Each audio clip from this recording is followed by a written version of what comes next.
With Divyashree classes में। और आज मैं आपको सिखाने जा रही हूँ फ्यूचर परफेक्ट टेंस। आइए सीखते हैं और समझते हैं कि फ्यूचर परफेक्ट टेंस के सेंटेंसेस किस प्रकार के होते हैं।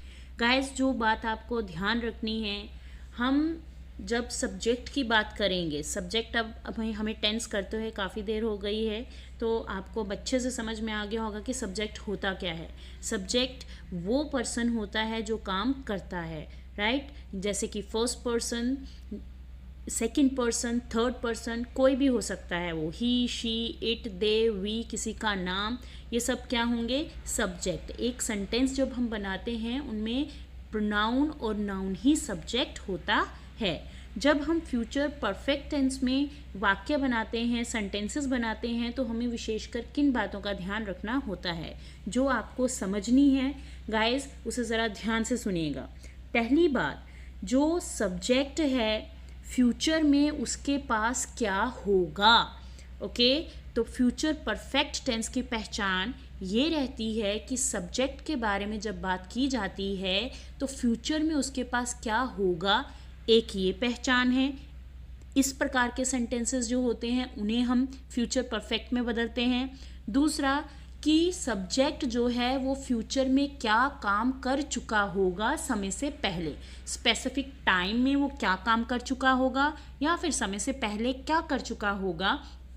इस प्रकार के सेंटेंसेस हमारे फ्यूचर परफेक्ट टेंस में आएंगे। आई होप आपको ये दोनों बातें, इनमें डिफरेंस समझ में आ गया होगा। आगे बढ़ते हैं, मैं आगे फिर से आपको एग्जाम्पल्स के साथ इसको समझाऊंगी और बेहतर तरीके से। सबसे पहले जब आप हिंदी में वाक्य बनाते हैं तो इनकी पहचान क्या रहेगी? चुका होगा, चुके होंगे, चुकी होगी। वाक्य के अंत में अगर आ होगा, ही होगी, या होगा, जैसे कि किया होगा, लिया होगा, दिया होगा, पिया होगा, इस प्रकार से अगर आता है तो वो पहचान होती है फ्यूचर परफेक्ट टेंस की।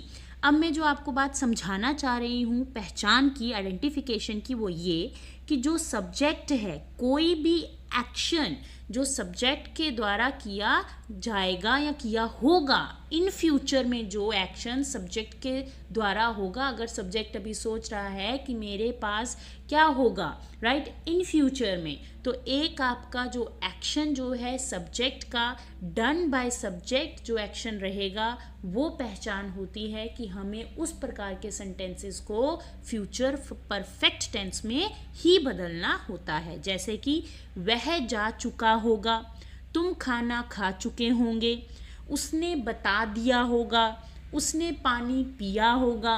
तो आप देख रहे हैं यहाँ पर एक्शन जो है वो होगा इन फ्यूचर किसके द्वारा? सब्जेक्ट के द्वारा। और एक व्यक्ति वैसे सोच रहा है कि ऐसा हो चुका होगा, खा चुके होंगे, दे दिया होगा, पी लिया होगा। इस प्रकार के जो सेंटेंसेस आपके रहेंगे उन्हें आप बदलेंगे फ्यूचर परफेक्ट टेंस में।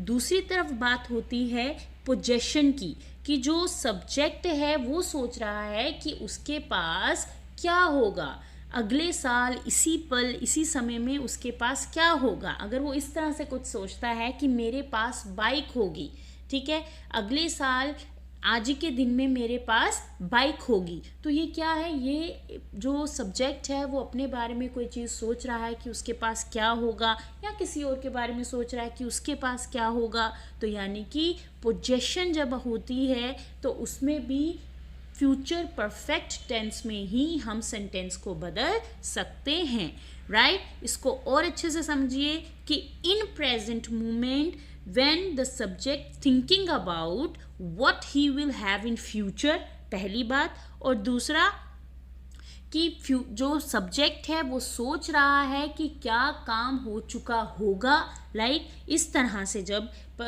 सब्जेक्ट जो है वो सोचता है या बोलता है तो इस प्रकार के जो सेंटेंसेस रहेंगे उन्हें हम फ्यूचर परफेक्ट टेंस में ही बदलेंगे।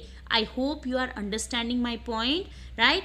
अब वो जो फ्यूचर की बात सोच रहा है वो 5 मिनट बाद भी हो चुकी हो सकती है, वो 5 दिन बाद भी हो चुकी सकती है, राइट। ये डिपेंड करता है, 5 साल बाद होगी, डिपेंड करता है। Okay, so let's see here. Future perfect tense means what? जो दो बातें मैं आपको बिगिनिंग से बता रही हूँ, ये when action will be completed, किसके द्वारा? सब्जेक्ट के द्वारा।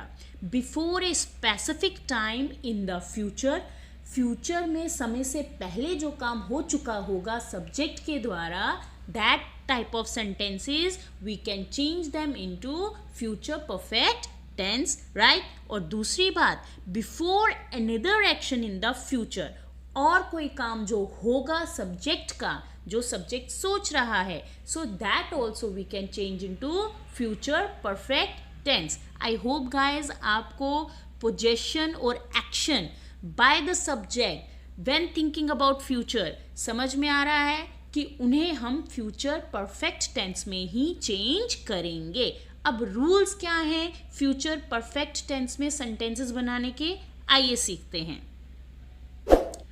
गाइस, जब हम कोई सिंपल सेंटेंस बनाएंगे, यानी कि पॉजिटिव सेंटेंस, सकारात्मक सेंटेंस जिसमें नकारात्मक कोई बात नहीं होगी, नहीं का प्रयोग नहीं होगा, नॉट का प्रयोग नहीं होगा, तो वो रहेगा आपका फॉर्मूला सब्जेक्ट, साथ में लगेगा विल हैव, क्योंकि हम फ्यूचर की बात कर रहे हैं कि सब्जेक्ट के पास क्या होगा, ओके, चुका होगा या क्या होगा, राइट। वर्ब की थर्ड फॉर्म लगेगी। गाइज, इस बात का ध्यान रखें, जब हम फ्यूचर परफेक्ट टेंस में हमेशा हमारी वर्ब की थर्ड फॉर्म ही लगती है। गाइज, मैं हमेशा आपसे कहते आई हूँ कि वर्ब जो है रेगुलर और इरेगुलर फॉर्म्स के वर्ब होते हैं, तो इरेगुलर फॉर्म के वर्ब जो हैं उन्हें आप लर्न ज़रूर करिए, क्योंकि जब वो थर्ड फॉर्म ऑफ वर्ब में आते हैं तो उनकी या तो फॉर्म सेकेंड फॉर्म की तरह ही रहती है या फिर वो बिल्कुल ही चेंज हो जाते हैं। तो you have to learn the verbs, right? 3 forms of the verb. So okay, let's see the examples of affirmative sentences, guys. पिताजी अखबार पढ़ चुके होंगे, so the action जो future में right हो चुका होगा, so हम we can say, how we can say father will have read the newspaper। यहाँ मैं read को read नहीं पढ़ूंगी, why? Because we know very well that the spelling of the read in all the 3 forms of verb remains same, but the pronunciation of read in second form of the verb and in third form of the verb is same. That is what? That is read, okay, but spelling is R-E-A-D, right? So father will have read the newspaper। पिताजी अखबार पढ़ चुके होंगे। भाई office जा चुका होगा, so कैसे कहेंगे? Brother will have gone to office, right. चलिए अब देखते हैं नेगेटिव सेंटेंस को हम किस तरह से बोलेंगे। नेगेटिव सेंटेंस में जो नॉट रहेगा वो विल और हैव के बीच में आ जाएगा। Subject plus will not have, verb की थर्ड फॉर्म एंड ऑब्जेक्ट, जैसे कि पिताजी सोए नहीं होंगे, father will not have slept, तो स्लीप की थर्ड फॉर्म ऑफ वर्ब क्या है? स्लेप्ट।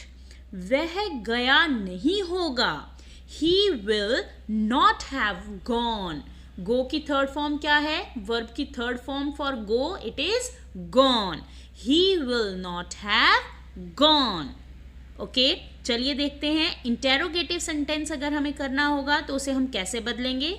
उसमें आप WH वर्ड का इस्तेमाल करेंगे अगर आपका क्वेश्चन जो है वो हाँ या ना के आंसर में नहीं आ रहा है।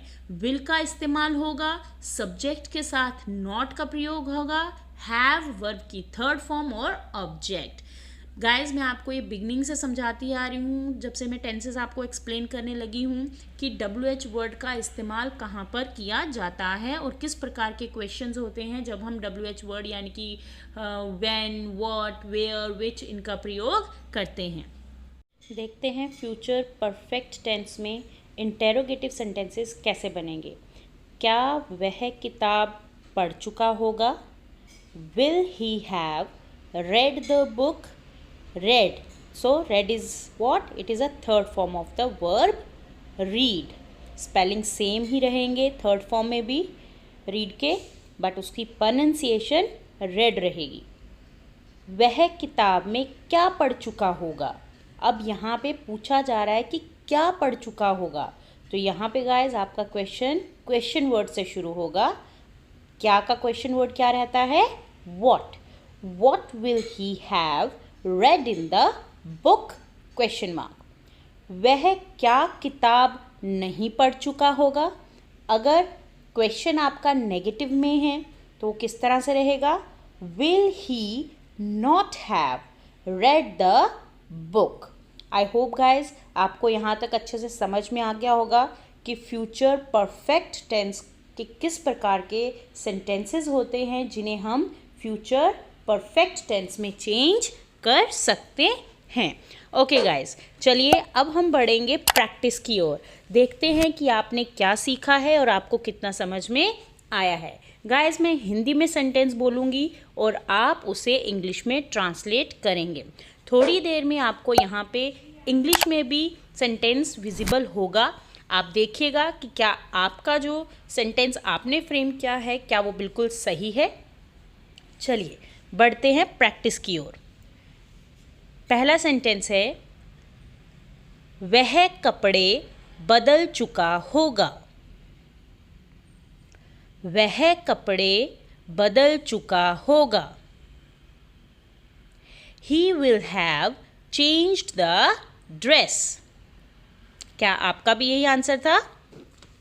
चलिए नेक्स्ट देखिए, नेक्स्ट सेंटेंस, तुमने सही जवाब दिया होगा। तुमने सही जवाब दिया होगा। You will have given right answer.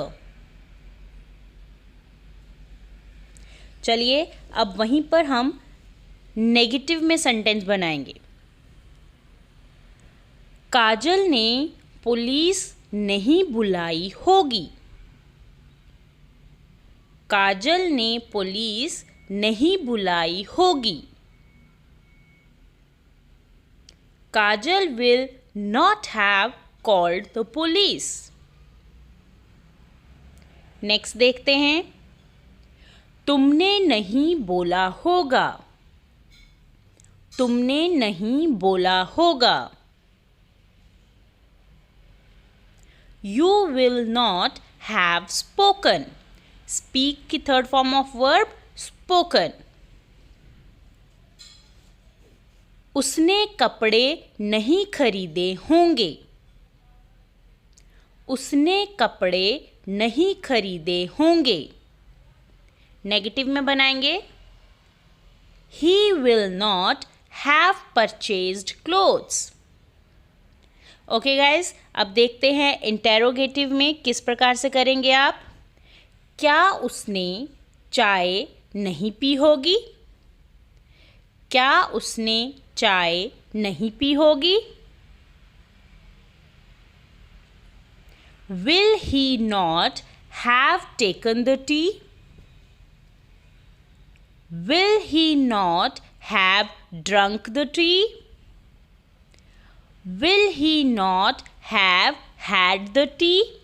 Guys, ज़्यादातर टेकन जो है वो ज़्यादा सूट करता है चाय पीने को लेकर। तो बोल हम तीनों चीज़ें सकते हैं, ड्रंक भी बोल सकते हैं, टेकन भी बोल सकते हैं, हैड भी बोल सकते हैं। But when it comes to liquid thing and for tea then it's better to use taken. Okay, चलिए नेक्स्ट देखते हैं, वो क्या बाजार नहीं गए होंगे? वो क्या बाजार नहीं गए होंगे? Will they not have gone to the market? I hope guys आपने जो अभी सेंटेंसेस बनाए हैं बिल्कुल करेक्ट होंगे। अगर अभी भी आप एरर कर रहे हैं वीडियो को फिर से देखिए, उसे अंडरस्टैंड करिए। ओके, एंड देन जो एरर जहाँ पर आप कर रहे हैं उसे समझिए कि गलती कहाँ पर हो रही है। Practice it. Okay guys, so dear students, subscribe my channel, give thumbs up, have a nice day.